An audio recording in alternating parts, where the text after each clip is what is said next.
Hello everyone, कैसे हैं आप सब। तो यस स्टूडेंट्स, अपनी इस रिवीजन सीरीज़ को आगे बढ़ाते हुए आज हम करने वाले हैं क्लास 10th कोर्स बी का सेकंड चैप्टर, जिसका नाम है पद, जो लिखा गया है मीराबाई के द्वारा।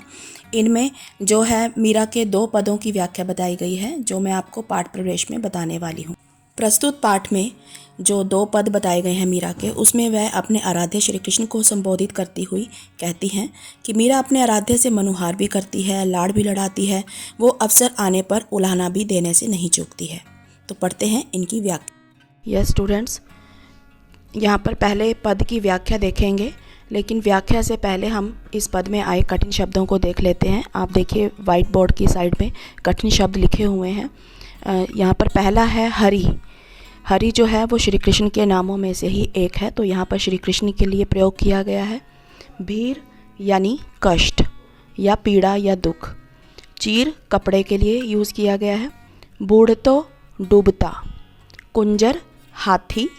गजराज जो है वो हाथियों के राजा यानी एरावत के लिए प्रयोग किया गया है। महारी मेरी। पीर कष्ट या पीड़ा। ये कठिन शब्द आप लोग अपनी अपनी नोटबुक में नोट डाउन कर लेंगे साथ के साथ। और साथ में हम देखते हैं पहले पद की क्या व्याख्या है। पहले पद में मीराबाई हमें क्या समझा रही हैं, क्या कहना चाहती हैं। तो पहले पद में मीराबाई अपने प्रिय श्री कृष्ण से विनती करती हुई कहती हैं। क्या कहती हैं? फर्स्ट स्टैंजा रीड करेंगे। हरि आप हरो जनरी भीर, द्रौपदी री लाज राखी, आप बढ़ायो चीर। पहले हम इन 2 पंक्तियों की व्याख्या सुनेंगे, लिखेंगे कि क्या है इन 2 पंक्तियों में। पहले पद में मीराबाई अपने प्रिय श्री कृष्ण से विनती करती हुई कहती हैं कि हे प्रभु, अब आप ही अपने भक्तों की पीड़ा को हरो, यानी कि अब आप ही अपने भक्तों के दुखों को जो है वो दूर करो। क्योंकि जब दुशासन ने द्रौपदी को निर्वस्त्र करने का प्रयास किया था, यहाँ पर द्रौपदी का उदाहरण देकर मीराबाई समझा रही हैं कि जब उसे ज़रूरत पड़ी थी तब आपने ही आकर उनकी रक्षा की थी। जब दुशासन ने द्रौपदी को निर्वस्त्र करने का प्रयास किया था, उस समय आपने द्रौपदी का चीर यानी साड़ी बढ़ाकर उसकी लाज बचाई थी। आपने ही, फिर उसके बाद नेक्स्ट जो है लाइन उनको रीड करेंगे। भगत कारण रूप नरहरि, धरयो आप शरीर, बूढ़तो गजराज राख्यो, काटी कुंजर पीर। दासी मीरा लाल गिरधर, हरि हरो म्हारी भीर। तो यहाँ पर उसके आगे फिर क्या बताया है। पहला उदाहरण जो है द्रौपदी का दिया है मीराबाई ने। उसके बाद आपने ही अपने प्रिय भक्त प्रहलाद को बचाने के लिए नरसिंह का रूप धारण किया था, ठीक है, और डूबते हुए गजराज को मगरमच्छ के मुंह से बचाकर उसकी पीड़ा को दूर किया था, उसकी पीड़ा हर ली थी। तो यहाँ पर कई उदाहरणों के द्वारा जो है मीराबाई श्री कृष्ण से विनती करती हुई कहती हैं कि जिस प्रकार आपने इन सब की मदद की है, उसी प्रकार आप मेरे भी कष्टों को हरें, मेरे भी दुखों को हरें। तो लास्ट लाइन क्या है? दासी मीरा लाल गिरधर, हरो म्हारी भीर। तो इन उदाहरणों को बताते हुए मीरा कहती है कि हे गिरधर लाल, मैं आपकी दासी हूँ, आपकी सेविका हूँ, आप मेरे भी कष्टों को दूर करो। तो ये थी आपके पहले पद की व्याख्या, जिसमें कई उदाहरणों के द्वारा जो है मीराबाई श्री कृष्ण से विनती करती हुई कहती हैं कि जिस प्रकार आपने इन सभी की मदद की है, सहायता की है, इन सब के कष्टों को हरा है, उसी प्रकार आप मेरे भी कष्टों को हरें और दूर करें। इसका कला पक्ष में हम इसकी भाषा के बारे में ही बताएंगे। तो इसमें क्या है? गुजराती, ब्रज, राजस्थानी एवं खड़ी बोली का प्रयोग है। यस स्टूडेंट्स, अब देखते हैं हमारा दूसरे पद की व्याख्या। उससे पहले हम करेंगे कठिन शब्द। दूसरे पद में आए कठिन शब्द। पहला है पास्यू, जिसका मीनिंग है पाना। चाकर यानी सेवक या दास। सुमरण याद करना। जागीरी जागीर या साम्राज्य। पीताम्बर पीला वस्त्र। वैजंती एक फूल का प्रकार होता है। तीरा यानी किनारा। अधीरा यानी अधीर होना, व्याकुल होना। इसको साथ के साथ कठिन शब्दों को नोट डाउन करते जाएंगे स्टूडेंट्स। और अब हम स्टार्ट करते हैं इसकी व्याख्या। तो पहली 2 लाइनों को पढ़ेंगे पहले। श्याम महाने चाकर राखो जी, गिरधारी लाला महाने चाकर राखो जी। तो जिस आपने पहला पद पढ़ा ही है स्टूडेंट्स अभी, तो उसमें जो है मीरा बाई जो है वो विनती कर रही है, प्रार्थना कर रही है श्री कृष्ण से कि जिस प्रकार आपने इन सब की मदद की, मेरे भी कष्टों को हरो, मेरी भी मदद करो। लेकिन यहाँ पर दूसरी जो हमारा व्याख्या है दूसरे पद की, उसमें श्री कृष्ण जी से प्रार्थना करती हुई क्या कहती हैं कि हे कृष्ण भगवान, हे कृष्ण, आप मुझे अपनी दासी बना लीजिए। ये लिखा हुआ है ना, चाकर राखो जी महाने चाकर राखो जी। तो हे कृष्ण, आप मुझे अपनी दासी बना लीजिए। आपकी दासी बनकर मैं, आगे हम पढ़ेंगे अगली लाइन क्या लिखी है, चाकर रहस्यूँ बाग लगास्यूँ, नित उठ दर्शन पास्यूँ। यानी कि अगर आप मुझे अपनी सेविका, अपनी दासी रख लेंगे तो मैं आपकी दासी बनकर आपके लिए बाग बगीचे लगाऊंगी जिसमें आप घूम सकें, ठीक है, और मैं हर रोज़ आपके दर्शन कर सकूंगी। ये थी इस लाइन की व्याख्या, चाकर रहस्यूँ बाग लगास्यूँ की। यानी अगर आप मुझे अपना चाकर, अपनी सेविका बना लेते हैं तो मैं आपके लिए एक बाग लगाऊंगी, नित उठ दर्शन पास्यूँ, और उस बाग में जो है आप घूम सकेंगे और मैं हर रोज़ आपके दर्शन जो है वो पा सकूंगी, दर्शन जो है वो कर सकूंगी। नेक्स्ट लाइन है, वृंदावन की री कुंज गली में गोविंद लीला गास्यूँ, चाकरी में दर्शन पास्यूँ, सुमरन पास्यूँ खर्ची। ठीक है, तो नेक्स्ट लाइन की देख लेते हैं क्या है व्याख्या। तो यहाँ पर मीराबाई कहती है कि मैं वृंदावन के उपवनों और गलियों में, ठीक है, मैं वृंदावन के उपवनों यानी बाग बगीचों और गलियों में अपने प्रिय गोविंद की लीला का गुणगान करूँगी। ठीक है, इस तरह मीरा अपने प्रिय श्री कृष्ण के जो है नाम स्मरण का अवसर पा सकूँगी। तो यहाँ पर आप देखेंगे कि कितने नामों से यहाँ पर श्री कृष्ण को कई नामों से पुकारा है मीराबाई जी ने। हे कृष्ण, गिरधर, गोपाल, ठीक है, गोविंद। तो इन सब का वर्णन यहाँ पर इस दूसरी पद की व्याख्या में किया गया है। तो हम यहाँ पर कर रहे थे, मैं वृंदावन के उपवनों और गलियों में अपने प्रिय गोविंद की लीला का गुणगान करूँगी। नेक्स्ट है, चाकरी में दर्शन पास्यूँ, सुमरन पास्यूँ खर्ची। ठीक है, तो इस तरह जो मीरा है वो अपने प्रिय श्री कृष्ण के नाम का स्मरण का अवसर पा सकूंगी। तो मीरा जो है यहाँ पर क्या कह रही है कि मैं अपने जो प्रिय हैं मेरे श्री कृष्ण भगवान जी, उनको स्मरण कर, उनको याद करने का अवसर जो है वो मुझे मिल सकेगा।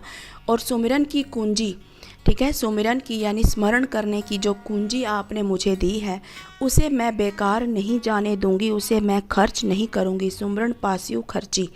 तो इस लाइन की व्याख्या यही बनेगी कि सुमिरन की जो कुंजी आपने मुझे दी है उसे मैं बेकार नहीं जाने दूंगी। उसके बाद है, भाव भक्ति जागीरी पास्यूँ, तीनों बाता सरसी, भाव भक्ति जागीरी पास्यूँ। तो यहाँ पर देखेंगे कि क्या कह रही हैं, वे कहती हैं कि इस तरह उन्हें भावपूर्ण भक्ति की जागीर मिल जाएगी। ठीक है, कि यानी मुझे मौका मिल जाएगा आपकी भक्ति करने का, आपको स्मरण करने का, आपको देखने का जो है मुझे मौका मिल जाएगा, मुझे जागीर मिल जाएगी। मैं इस पूरे साम्राज्य की जो हूँ एक रानी बन जाऊँगी, वो कहना चाहती हैं। मीराबाई जी कहती हैं कि इस तरह उन्हें भावपूर्ण भक्ति की जागीर जो है वो मिल जाएगी। इस तरह वह भक्ति के तीनों रूपों, अब देखो ऊपर से अभी तक जितना आपने पढ़ा है उसमें तीनों रूपों का वर्णन किया गया है। सबसे पहले वो कहती हैं कि मैं आपके दर्शन पा सकूँगी, जब मैं आपके लिए बाग बगीचे लगाऊंगी तो आपके दर्शन कर सकूँगी। तो पहला भक्ति का रूप है दर्शन, देखिए यहाँ पर बताया हुआ है दर्शन। उसके बाद है स्मरण, तो उन्होंने कहा कि श्री कृष्ण के नाम का स्मरण का अवसर मुझे मिल सकेगा। तो दूसरा रूप भी हो गया भक्ति का, पहला दर्शन, दूसरा स्मरण और तीसरा समर्पण, बिल्कुल अपने आप को न्यौछावर कर देना। तो इन तीनों भक्ति के रूपों का जो है मीराबाई कहती है कि मैं इन तीनों भक्ति के रूपों का सुख जो है वो पा सकूँगी। आगे पढ़ते हैं, मोर मुकुट पीताम्बर सोहे, गल बैजंती माला, विंद्रावन में धेनु चरावे, मोहन मुरली वाला। तो अगली पंक्तियों में मीरा जो है श्री कृष्ण के रूप सौंदर्य का वर्णन करती हुई कहती हैं कि श्री कृष्ण के शीश पर यानी सिर पर मोर पंखों का मुकुट और शरीर पर पीले वस्त्र जो हैं बहुत ही सुंदर लग रहे हैं, बहुत ही सुशोभित हो रहे हैं। और उनके गले में वैजंती फूलों की जो माला है वो मन को मोहने वाली है। ठीक है, यानी कि यहाँ पर जो श्री कृष्ण का रूप सौंदर्य है उसका वर्णन करते हुए मीराबाई जी उनके बारे में बता रही हैं कि जो श्री कृष्ण हैं उनके सिर पर मोर पंखों का जो मुकुट है और शरीर पर जो पीताम्बर उन्होंने पीले वस्त्र धारण किए हुए हैं और गले में जो वैजंती फूलों की माला है। ठीक है, मन को मोहने वाला मेरा श्याम मुरली बजाता है। तो ये इन सभी चीज़ों की वजह से, उनके रूप सौंदर्य की वजह से जो श्री कृष्ण भगवान हैं उनका जो रूप सौंदर्य है बहुत ही निखर कर सामने आता है। और मन को मोहने वाला मेरा श्याम, मीराबाई जी यहाँ पर कई नामों से श्री कृष्ण को बुला रही हैं। तो यहाँ पर उन्होंने क्या संबोधित किया है, मन को मोहने वाला मेरा श्याम जो है वो बंसी बजा रहा है, मुरली बजाता है और वृंदावन में गायें चराता है। इस लाइन की यहाँ पर लिखा हुआ है, देखो, वृंदावन में धेनु चरावे, धेनु होता है गाय। ठीक है, और वृंदावन में जो है वो गायें चराता है और मुरली बजाता हुआ जा रहा है। स्टूडेंट्स आगे पढ़ते हैं। ऊंचा ऊंचा महल बनाव बिच बिच राखूं बारी, सांवरियारा दर्शन पासियों पहर कुसुम्बू साड़ी। तो आगे क्या कह रही हैं मीराबाई जी कि वृंदावन में उनका जो ऊंचा महल बना हुआ है वो मीरा उस महल के आंगन के बीच बीच में जो है फुलवारी बनाना चाहती हैं। फुलवारी यानी फूल, रंग बिरंगे फूल लगाना चाहती हैं, फुलवारी बनाना चाहती हैं। वे कुसुम्बी, कुसुम्बी होता है केसरिया रंग, वे कुसुम्बी साड़ी पहनकर अपने सांवले यानी श्री कृष्ण के जो हैं वो दर्शन पाना चाहती हैं। आधी रात प्रभु दर्शन दीजियो जमनाजी रे तीरा, मीरा रा प्रभु गिरधर नागर हिबड़ो घड़ो अधीरा। तो आगे जो लास्ट हमारी पंक्तियां हैं उसकी व्याख्या देख लेते हैं। मीरा जो है श्री कृष्ण से विनती करती हैं कि हे प्रभु, आप आधी रात के समय मुझे यमुना नदी के किनारे दर्शन देने आएँ। ठीक है, उनसे विनती करती हैं आखिरी दो पंक्तियों में कि हे प्रभु, आप आधी रात के समय जो हैं मुझे यमुना नदी के किनारे दर्शन देने आएँ, क्योंकि हे गिरधर नागर, हे गिरधर नागर, आप तो मेरे प्रभु हैं। मेरा मन आपसे मिलने के लिए बहुत ही बेचैन है, बहुत ही अधीर है।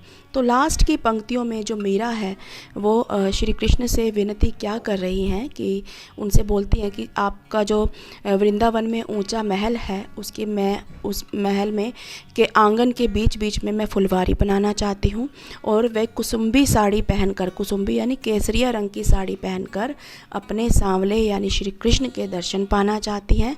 और क्या कहती हैं कि हे प्रभु, आप आधी रात के समय मुझे यमुना नदी के किनारे दर्शन देने आएँ, क्योंकि हे गिरधर नागर, आप तो मेरे प्रभु हैं। मेरा मन जो है आपसे मिलने के लिए, मेरा हृदय जो है आपसे मिलने के लिए बहुत ही अधीर है, बेचैन है। तो ये थी आपके दूसरे पद की व्याख्या। मीरा यानी पद में जो हैं दो ही पद हैं इसमें जिनकी व्याख्या बतानी थी। स्टूडेंट्स, दोनों पदों की व्याख्या मैंने आप लोगों को बता दी है। अब चलते हैं इसके कला पक्ष की तरफ। तो फर्स्ट पॉइंट बनेगा कला पक्ष में, राजस्थानी व ब्रज भाषा का स्पष्ट प्रभाव है। भाषा के बारे में ज़रूर बताना है कला पक्ष में कि राजस्थानी व ब्रज भाषा का स्पष्ट प्रभाव है। और इसमें जो वर्डिंग आई थी भाव भक्ति और मोर मुकुट में अनुप्रास अलंकार है, क्योंकि भाव भक्ति में भ की आवृत्ति हो रही है और मोर मुकुट में म की आवृत्ति, म वर्ण की आवृत्ति की वजह से वहाँ पर अनुप्रास अलंकार है। स्टूडेंट्स, एज़ यूजुअल अब हम करेंगे इसके इम्पॉर्टेंट क्वेश्चंस कि पद जो है मीराबाई के जो व्याख्या हैं, पद हैं, उनमें से कौन से ऐसे इम्पॉर्टेंट क्वेश्चंस हैं जो 2021 में आ सकते हैं। स्टूडेंट्स, अब हम इम्पॉर्टेंट क्वेश्चंस देख लेते हैं कि मीरा के पद जो चैप्टर है काव्य खंड का सेकंड चैप्टर, उसके कौन से इम्पॉर्टेंट क्वेश्चंस हैं। तो फर्स्ट क्वेश्चन देखिए, द्रौपदी री लाज राखी आप पढ़ायो चीर। इस प्रकार की कोई भी पंक्ति आपको इसके पदों में से आ सकती है और उसका भाव स्पष्ट करना होगा आपको। तो इसका क्वेश्चन बनेगा द्रौपदी ली राज राखी आप बढ़ायो चीर, इस कथन का भाव स्पष्ट कीजिए। तो ये क्वेश्चन आपको आ सकता है 2 मार्क्स के अकॉर्डिंग। सेकंड क्वेश्चन देखेंगे, मीराबाई ने श्री कृष्ण से अपनी पीड़ा हरने की प्रार्थना किस प्रकार की है। ठीक है, ये जो फर्स्ट हमारा पद है उसकी व्याख्या में से ये क्वेश्चन आराम से बन जाएगा। मीराबाई ने श्री कृष्ण से अपनी पीड़ा हरने की प्रार्थना किस प्रकार की है, अपने शब्दों में लिखिए। तो ये क्वेश्चन भी आपको आ सकता है 2 मार्क्स के अकॉर्डिंग। थर्ड क्वेश्चन देखिए, मीरा ने श्री कृष्ण को उनके कर्तव्य किस प्रकार याद दिलाए हैं। ठीक है, तो ये क्वेश्चन भी 2 मार्क्स के अकॉर्डिंग आ सकता है आपको। फोर्थ क्वेश्चन, कृष्ण की दासी बनकर मीरा की कौन कौन सी 3 इच्छाएं पूर्ण हो जाएंगी। तो स्टूडेंट्स, लास्ट जो हमारा सेकंड जो पद था उसकी व्याख्या में मैंने आपको बताया था कि भक्ति की 3 इच्छाएं जो हैं वो पूर्ण करना चाहती है, दर्शन, स्मरण और समर्पण। इन तीनों का जो है इसमें बताना है। तो कृष्ण की दासी बनकर मीरा की कौन कौन सी 3 इच्छाएं पूर्ण हो जाएंगी, तो ये वही क्वेश्चन उसी व्याख्या में से बन जाएगा। तो ये क्वेश्चन भी आपको आ सकता है 2 मार्क्स के अकॉर्डिंग। फिफ्थ क्वेश्चन देखेंगे, मीरा श्री कृष्ण की सेविका क्यों बनना चाहती है। ये क्वेश्चन भी आ सकता है आपको 2 मार्क्स के अकॉर्डिंग। 6 नंबर क्वेश्चन देखेंगे, मीरा के पद के आधार पर कृष्ण के रूप सौंदर्य का वर्णन कीजिए। जो लास्ट की 4-5 पंक्तियों में मीराबाई ने कृष्ण के रूप सौंदर्य का वर्णन किया है कि किस प्रकार उनके सिर पर मोर मुकुट सज रहा है, पीले वस्त्र धारण किए हैं। तो वो सारा जो क्वेश्चन, ये सारे क्वेश्चन जो हैं आपकी, जो मैंने आपको व्याख्याएं बताई हैं, उन्हीं में से अटैम्प्ट हो जाएंगे और ये क्वेश्चन भी आपको आ सकता है 2 मार्क्स के according. Last question 7 number question देख लेते हैं, भक्ति के विषय में मीरा क्या संदेश देना चाहती है। भक्ति के विषय में मीरा क्या संदेश देना चाहती है, ये क्वेश्चन भी आपको आ सकता है 2 मार्क्स के अकॉर्डिंग। तो ये 7 क्वेश्चंस हैं जो इम्पोर्टेंट हैं मीरा के पदों में से। तो इन क्वेश्चंस को आप अच्छे से लर्न करेंगे, लिख कर याद करेंगे। लिखने से क्या होता है स्टूडेंट्स कि आपकी जो मिस्टेक्स हैं आपको पता चल जाती हैं, तो जब भी आपके एग्ज़ाम्स होंगे फिर आपको वो मिस्टेक्स आपकी दोबारा नहीं होंगी। तो स्टूडेंट्स, ये था हमारा सेकंड चैप्टर ऑफ काव्यखंड क्लास 10th कोर्स बी, जिसका कोड है 085। इसके इम्पॉर्टेंट क्वेश्चन भी आप लोगों को बता दिए हैं कि कौन से क्वेश्चंस आपको 2021 में आ सकते हैं। आई होप स्टूडेंट्स आपको व्याख्याएं यानी पद जो हैं मीरा के बहुत अच्छे से समझ आ गए होंगे। इम्पोर्टेंट क्वेश्चंस भी आपने नोट डाउन कर लिए होंगे। तो स्टूडेंट्स, अगर आपको ये मेरी वीडियो अच्छी लगी है तो लाइक करना बिल्कुल ना भूलें, और जो स्टूडेंट्स नए हैं मेरे इस चैनल पर वो मेरा चैनल जो है जल्दी से सब्सक्राइब कर लें, ताकि आने वाली जितनी भी हमारी वीडियोज़ हैं उनकी नोटिफिकेशन आप सबको मिल सके। Thank you.